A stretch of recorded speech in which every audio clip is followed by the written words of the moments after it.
Hello there.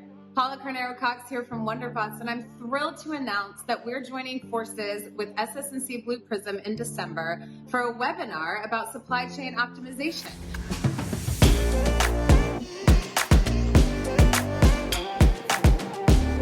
We're really excited to announce that Bhavesh Joshi, a member of our team who's a supply chain expert, will be leading a discussion about how it is that supply chain today is adding the power of AI to their strategic thought about what tomorrow looks like. Hi, I'm Bhavesh Joshi, and I'm a practice leader with WonderBotz. I have over 20 years of experience in leading supply chain operations and P&L in many industries such as manufacturing, life sciences, retail, and logistics.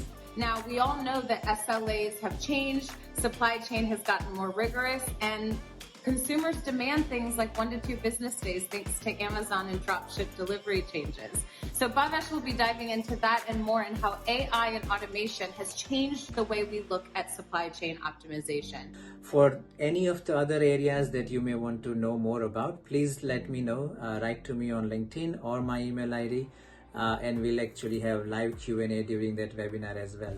So please go ahead and join me and wonderful customers of Blue Prism as we go through some of these examples and experiences that are actually helping the organizations in real time. Thank you.